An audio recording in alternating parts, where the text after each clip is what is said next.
Please welcome Anthony Christov.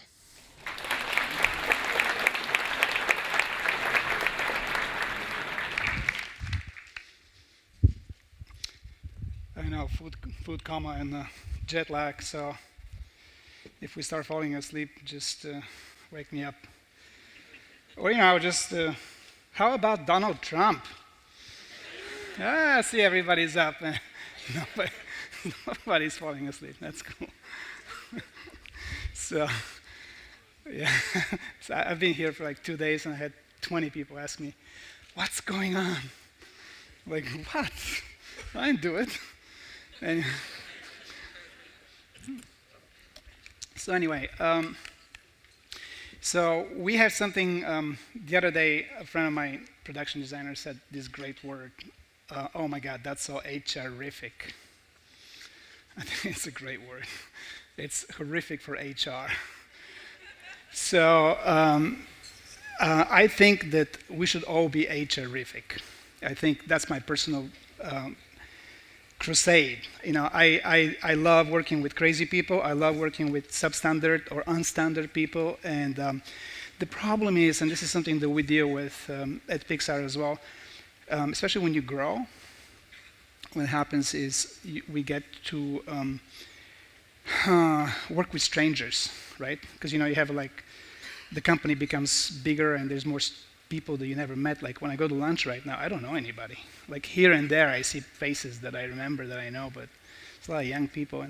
And so what happens is everybody's trying to be on their best behavior, and everybody gets to be really sensitive, and everybody gets homogenized. Basically, what we do wrong, and I'm just sharing this with you. In fact, I'm hoping that we can make this into a conversation more than just me sitting here talking, because I'm not very good at this. But it ends up, what we do these performance reviews, and we do it sometimes every year, sometimes in the end of the project, and we rate people. Have you guys seen this? You have Netflix here, right? Have you seen Black Mirror? Yeah. The new season, the first episode. Oh, shut up. Anyway, it was about this making fun of social media and the liking and not liking and how many likes you get and how popular you are. And in fact, but it was a great episode. I think it was a really depressing episode, but it was really really good as far as the reflecting what's going on. And in companies and corporations, the same thing is kind of occurring, because the performance reviews that you give out are very often point out things that people do differently, right? And I think that's the worst thing you can do. That is the worst thing, because well, he picks his nose. I mean, come on. Yeah, let him pick his nose, who cares, right? Or I mean, proverbially speaking, people, they tell off-color jokes, they do something, who cares?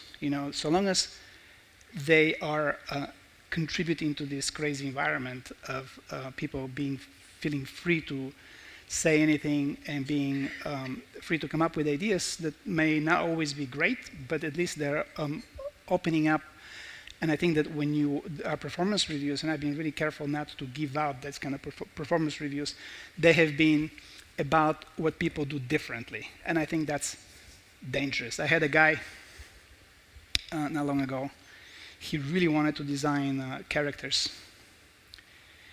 And but I already had hired somebody else. And when he found out, he quit the project. He had a prima donna moment.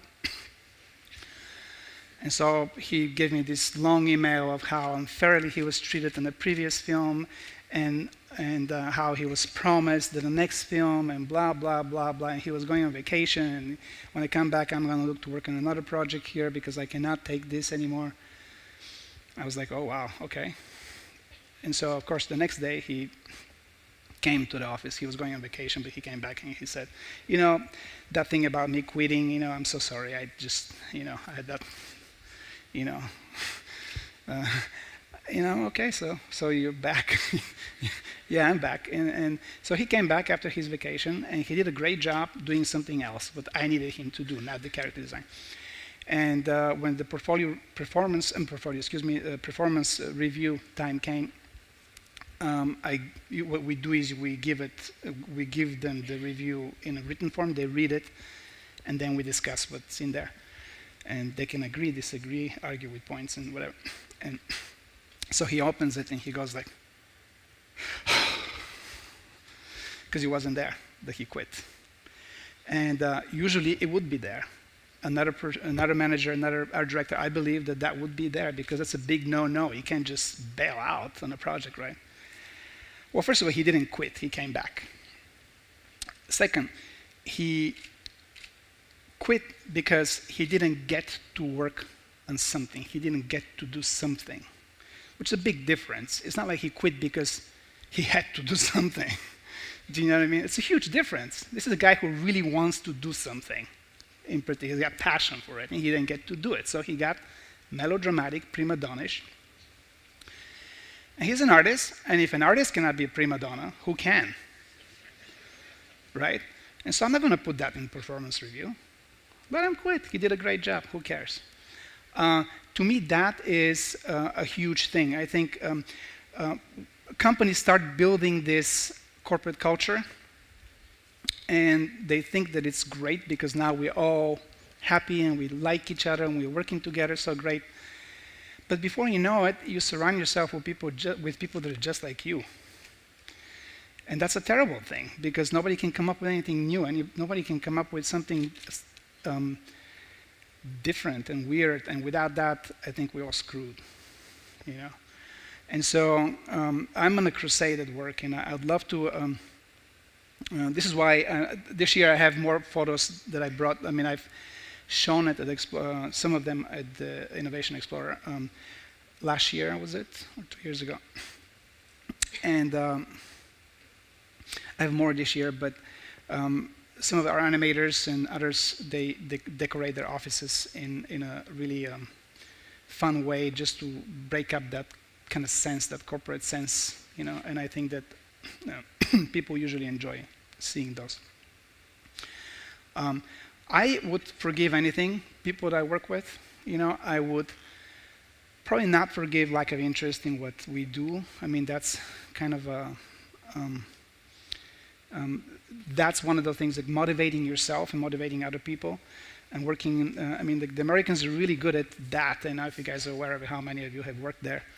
But they're really, I mean, not all, of course, but generally they are really good at kind of working together, kind of putting together really quick teams that, you know, they put together that they don't know, people that don't know each other, and before you know it, and if you don't put anybody in charge, before you know it, somebody comes up and says, okay, I'm going to do this. Do you want to do that? Okay, you can handle this. You can do that. You can do this. You want to, guys? Okay, here we are, right? Here is more difficult. Here will be like, why me? Well, that's kind of, you know, that's not fair. You do that. Why me? And I think that kind of mentality, and I'm from here. I know exactly what's going on. So, but things are changing, obviously. But that's one thing that that it's really that I really enjoy about maybe just Pixar, because, you know, it's pretty great people working there. But in general, the Americans are a little bit more kind of easier to start working together. I wonder if that has something to do with the educational system. Because our education, and I'm not sure if they've changed that here now, but I remember that I had the same class from first grade to wherever. Is it the same? The same cast of people, like 25 kids, right? And so what happens with that is, I think that's based on the military training, because Europe, you know, we like to go to war casually every summer, historically, right? And so children were trained into living in these outfits that they can live and die for each other, kind of thing. So getting used to each other and putting this kind of unit, that's where that kind of educational system comes from. In the States, from very early, the kids have different classes with different people. So the class is the same, but the people inside are completely different. That's really, really early. And that makes, I think, really good for putting together working teams. Because what happens is they would people that they don't know each other, they don't hang out, and they will be put together in this 1 hour. And they have to solve problems together. Then they move on and have to solve problems with another cast of characters in another room about different subject. And I think that's really good. It's not very good when it comes to marriages, I think, because the Americans are a little bit easier than we are. Or if it's not working well, somebody else. But we tend to stick with things a little bit more because we're trained from school. I think that everything comes from the beginning. I think that's fair to say probably that a lot of who we are starts really early in life. But anyway, we can learn these kind of things, and I think that's positive, to learn to work with strangers and have the what strikes me about people I work with, that are so innocent. They would invest an hour explaining something that you don't know about technology. And by the way, if you're waiting for me to talk about technology, good luck. It's not gonna happen. I know about technology because we use technology, but I like to know as less as possible, because I look at technology as a tool, basically, to do what we do.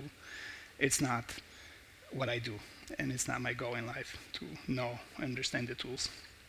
So, but but I'm always very struck how innocent they are, because they would spend an hour explaining something to you, an hour that probably will cut into their free time after work, an hour that would get their wife upset when they get home because they're late.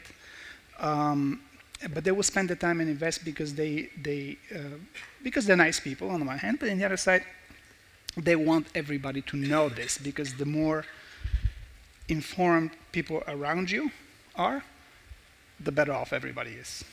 And that's an important thing that I think we need to absorb. I think that, and I have worked in American corporations where people would hoard information, because they would think that, well, information is power. Why would I give you power? I think that's wrong. I think that before you know it, we all sink together. I mean, companies go down there all the time, just like here. And I think a lot of it has to do with the climate. And so I think we have to make a difference between a climate and a culture. Culture is an expectation of particular ways of behaving and talking and approaching problem solving. Climate is the climate, the vibes, the climate where you feel that everybody's willing to help you and you're willing to help everybody, and in the same time, you can say anything you want without being judged. People roll their eyes and go like, okay, well, that's him. I get it. Well, he's Tony. He's Bulgarian. He doesn't know anything. So the acceptance of differences, I think that's a really kind of an important part of. And I would love to hear some of your experiences, and just make this more into a conversation. I know it's after lunch, and I'm jet lagged. I'm a little bit kind of. In 5 minutes, I'm going to start. Not 5 minutes, like maybe an hour. I'll start really slowly dying. So I will just show you some of the photos that I have here. That's the lamp. Pixarpalooza. That's one thing that we do. Is we have this event once a year, and these are bands of like rock and roll of people that actually do work with us. They're anything from accountants to programmers to anything else you can imagine. That we have like 1,300 people there, and they're different types of job qualifications. They're not all artists. I think we have like 50 artists. Including the art directors and stuff, so it's not that many artists. But having art kind of interest outside of your job actually is extremely beneficial to your job, I believe, because it helps you to think outside the box. It gives you that different perspective. I mean, famously, Galileo figured out that there was mountains on the moon because he was taking some drawing classes, and he knows how shadows are cast, and what's cast shadow, what's reflected shadow.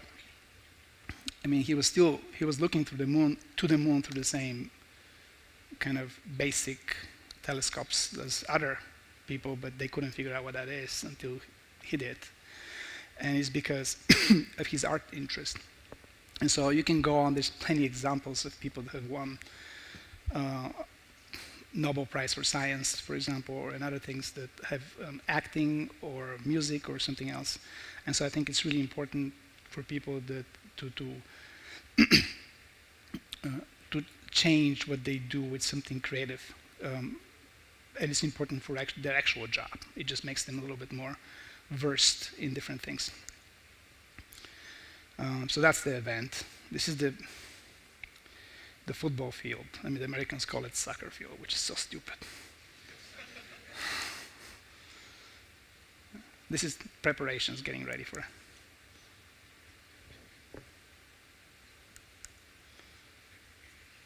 We have a swimming pool. I mean, it is like Marx and Engels' workers' paradise, I suppose.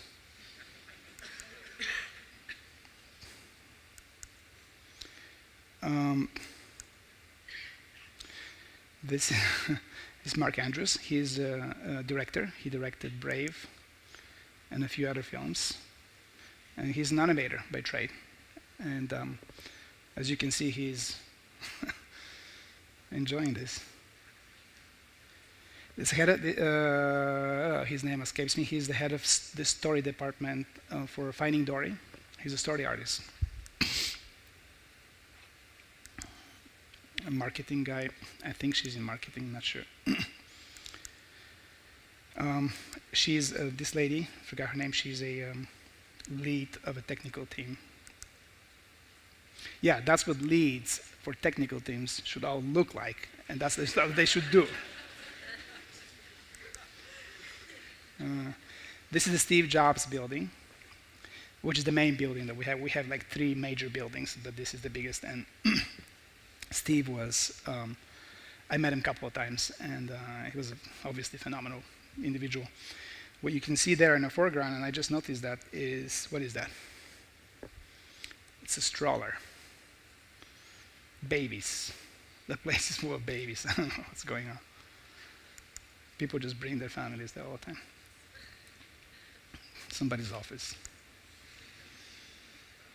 Another one. Bars. We have a lot of bars. This is the rhino lunch. I think it's because there's a rhino in there. Okay, I just saw that. And some of them are really elaborate with all kinds of, you know, I mean, it's the social lubricant, right? So people, after work, sometimes they'll sit together and they'll talk before they go home. Somebody takes his collectibles really seriously. Looks like it's bulletproof and fireproof, and yeah, guns and bikes.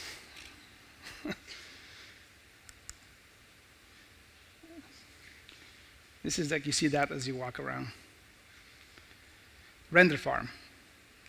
It's open 24 hours. If you want to get a drink there. So this is the animators' quarters. We have, this is a Chinatown. Basically, everything is made to look like it's in a really like a Western Chinese theme. In fact, if you walk into this office, there's stairs that lead to the top, to the roof, which there's a TV there and a couch and all that stuff. Somebody gets really comfortable. It's a taqueria. That's an office.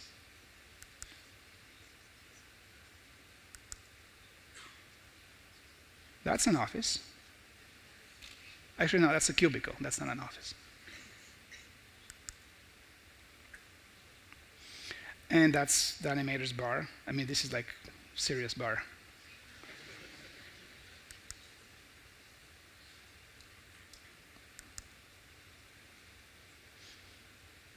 There's a little Lawrence of Arabia going on here, obviously. But a lot of nice details, and that's a cubicle as well, but look at the details. Somebody's office. I love this one. We were just there last, showing my wife around. This is a new take on this office, a tiki office, right?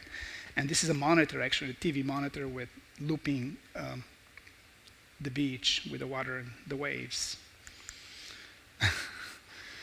Yeah. And that's what it looks like. It's pretty comfortable. And that's the guy's desk.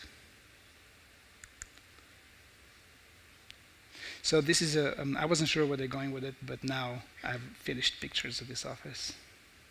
That's what it looks like now. These are not fire hazard. These are just, you know, LED lights.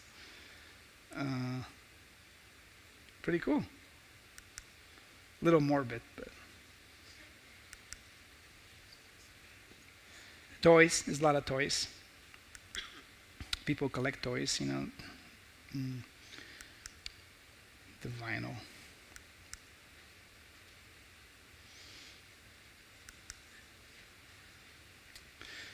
Yeah, that's my friend Jeff. Yeah, if you look really careful, you can actually find him there. That's his office. I mean, and he's got toys. I mean, when he moved, you know, he hates moving. He curses for like a month. And when they moved him, he hires an organizer. This lady, you know, she comes around and she just moves his toys and she catalogs everything. And they are extensive. It's not just in his office. He's taking over. This is outside his office. That is outside his office. I mean, you can imagine moving all that stuff. I mean, that takes some organization. And I'm sure that she takes pictures before and after to make sure that everyone is in the right place. Because it's important. It's really important.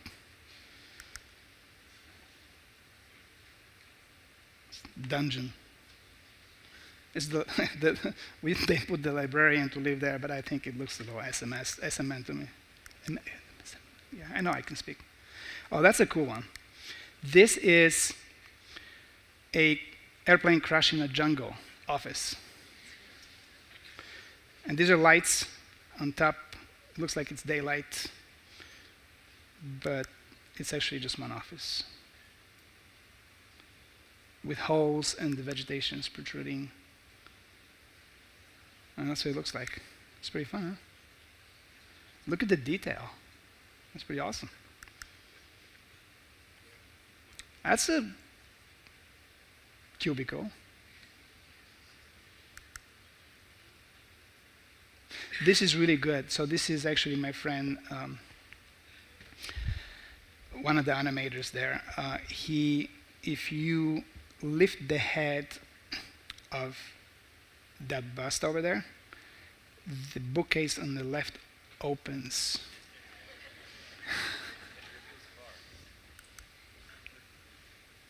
That's what's inside.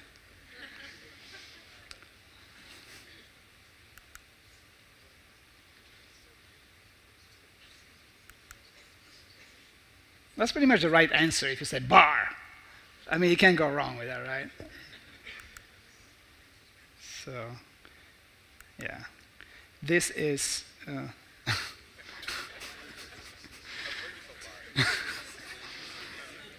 I mean, these are the empty bottles. We're talking some serious liver damage, I suppose. And again, Chinatown area.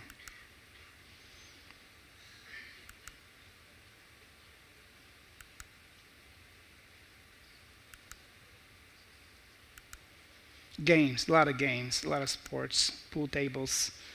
We have a beach volleyball court as well. We have a fitness club, gym.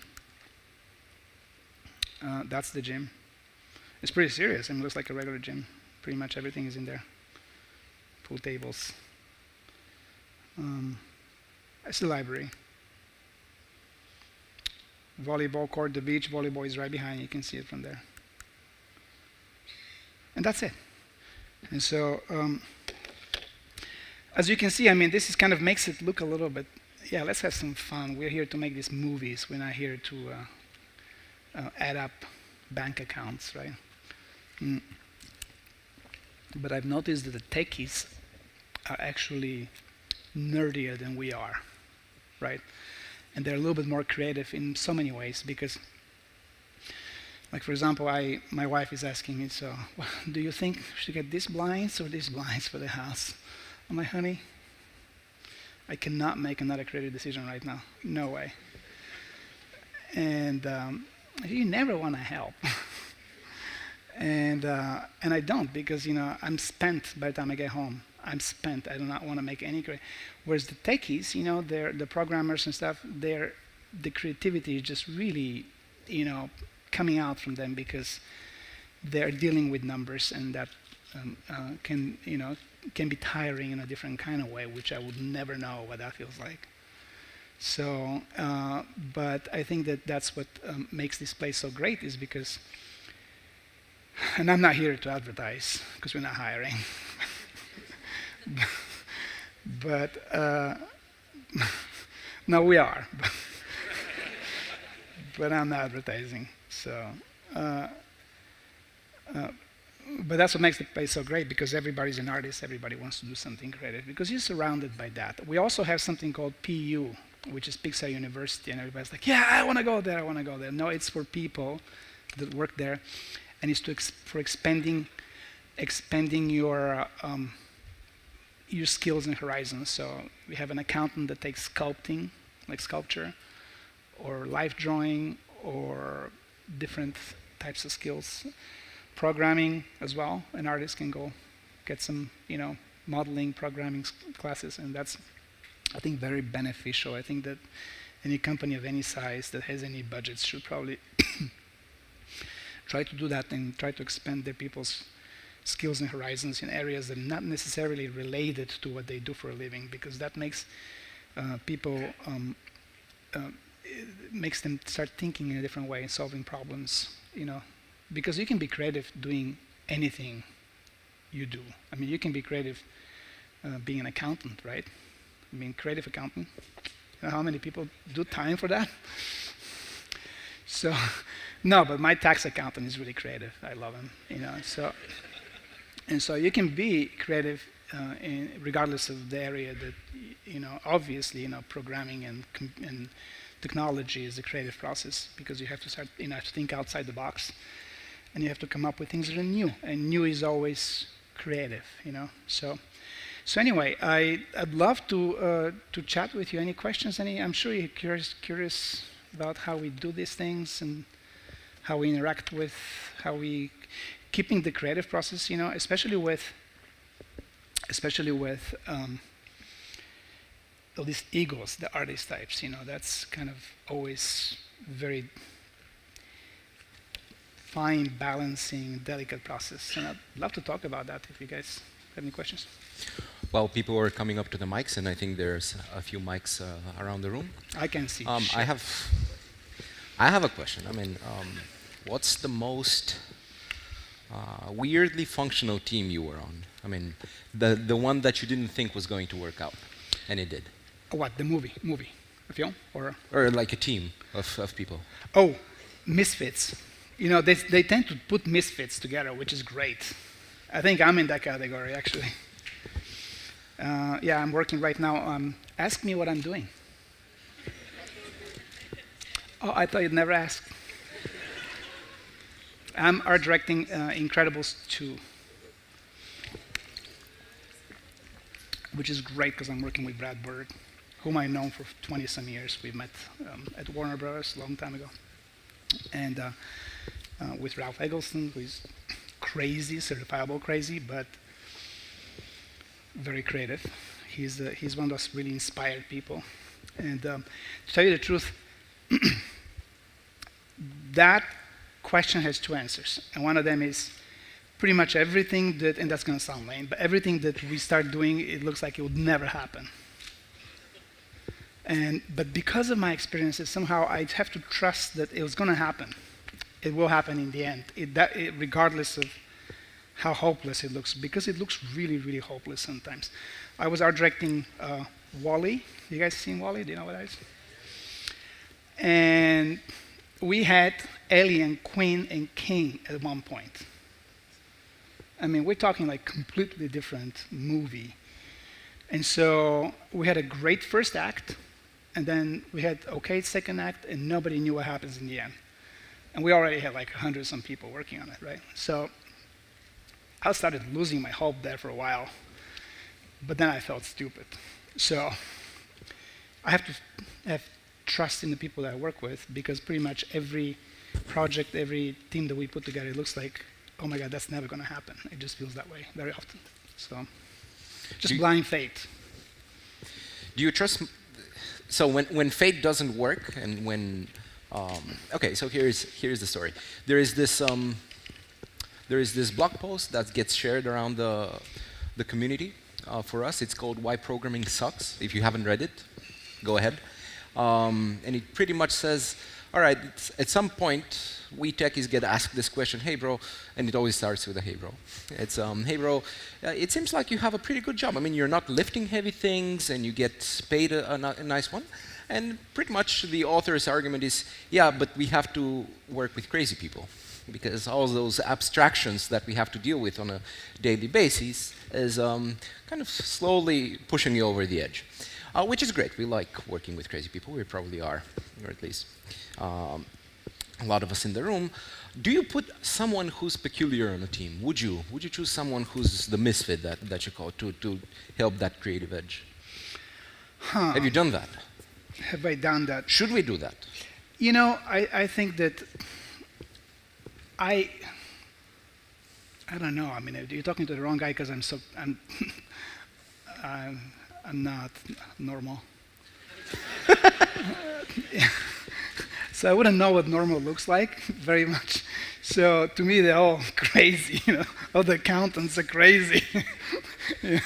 So anyway, I remember there was a guy, Lou Romano, that I work with. Lou he's a fantastic artist, fantastic. But he's got OCD. Do you guys know what OCD is? Like, it's just I don't even know what that is. But you go into his office, and everything is perfectly lined up, all the pencils. And they're all the same size, and they're like lined up by how much he's used them, right? So that, you know, and so every time I walked by his office, I would just go in there and just move something, just to fuck with him, you know? So, I don't know, I mean, you really, I'm sure that ruined his day. Talking to the wrong guy, I guess. Any questions from the audience? Come on, someone has to ask him about the bars, and how do we get those built in our offices? I mean, I see all these counters, I see all these booths that we have for the sponsors. Maybe we have to work with the organizers for next year to pimp them up a bit. But environment does play a role. I mean, like, it makes you, you know, I imagine if we have like this sterile environment, and it would be a little bit oppressive, you know, not that conducive to coming up with new things and creative things. I'm imagining I would feel depressed, and probably prone to drink even more. Yeah. So. And Anthony, you do work with students as well. I mean, probably. I don't teach them how to drink. They already know that. They come to me already really experienced. How is that? Do you see a different type of creative thinking happening with the young kids out there? Is it? It's crazy, because, you know, ever since I started teaching, then I kind of realized what was wrong with me all this time. You know, growing up, you know, because, you know, you see these kids and they're like, they don't know what the fuck is going on. I mean, and I was the same. I was clueless. It was like almost as if we're cursed. You know, you want to do something, nobody gets you, nobody understands you. My younger daughter is like that. You know, she did really bad in high school. Then we moved to this school for gifted kids, and she's straight A. They love her. So people don't understand us growing up if you're an artist. And sometimes I think there's something wrong with you. I mean, I think I had one of my teachers actually suggested to my mom that I should go to these special schools for. Yeah, and I'm sure it looked like I belonged there. But the thing is that I see how they're trying to be creative, and I see how.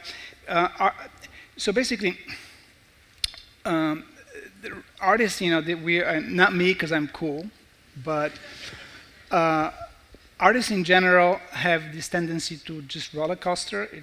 Life is you're really high and feeling really good about yourself, and then next day you just want to really shoot yourself, but you're too chicken to do it, and then something happens and you feel better because I think that they ride their sense of self-worth on the professional achievements. And I tell the kids that they probably should avoid that. Like if you ask me, who am I, right? Me as a person, because it's all about me, right? My answer will be, first, I'm a man, I'm a guy, right? Second, I'm Bulgarian.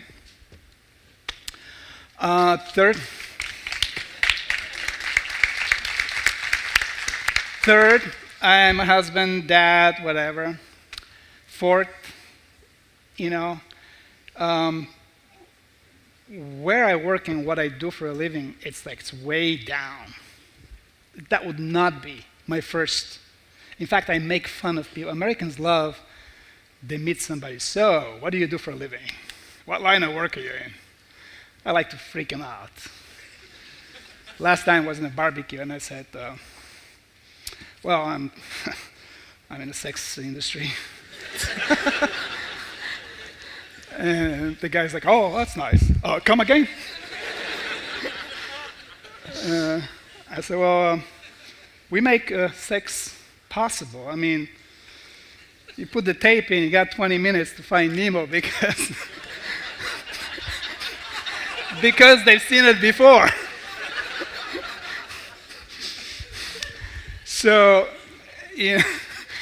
I do make fun of them because I don't think that we should identify ourselves with what we do for a living. I think it's just a job. I'll be the same person when I do something else, And I think, that gives you perspective. Not only it's better for your mental state of mind, but also makes you better at what you do, because very often a little bit of distance is very healthy. It's kind of like when you step back from your work, you see the big picture, you see the forest, not just the trees. And that allows you to make better decisions if you base them not purely on passion, but also on logic. And I think sometimes the passion can obscure the logic, when you're an artist. Does that make any sense? Yeah. So. All right, maybe last one before we let you crash after the after the jet lag. And thank you so much for being here. But what do you think of all these new mediums? I mean, here in the tech industry, we're playing with those cool new toys, and you said, yeah, you're keeping distance from the tools because you are in for the creativity, you are in for the art. But there are new mediums out there. There are these headsets that you put in, and you're either in a virtual reality or you're in augmented reality. And here, for example, I can imagine already the bottle that stands on the podium if I'm wearing these glasses. And that's kind of happening. Do you see this kind of being disruptive, or do you see opportunities there for new types of art that you can create? There's opportunities. I mean, like every disruption is an opportunity, I think. And I'm not disinterested in technology or new medium, new avenues. I think that eventually we're going to get there. And I don't know what the next is, the next big thing, right? But I'll tell you what. Sure, I draw on Cintiq.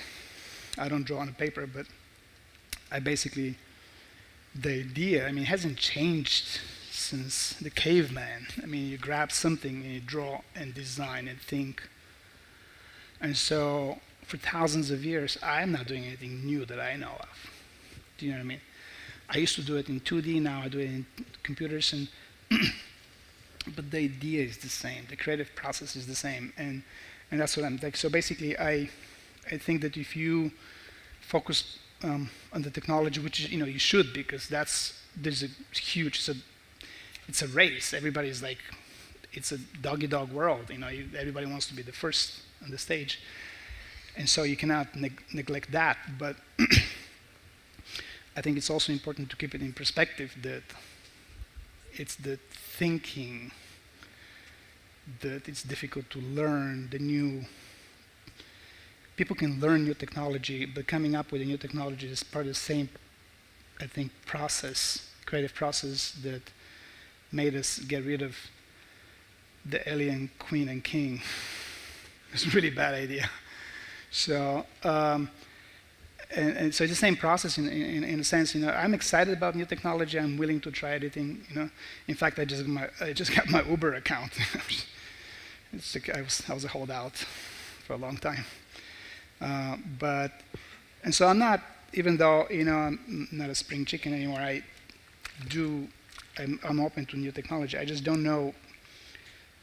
I just maybe because I've seen it all. I've seen so much stuff come and go, and I see how the more things change, the more they stay the same in some ways.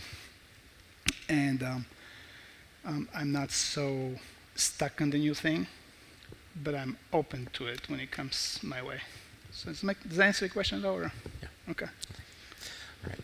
Well, Anthony, thank you. I think we are out of time, so... Oh, we are? Oh, my God. I thought, what am I going to do for 40 minutes? Okay.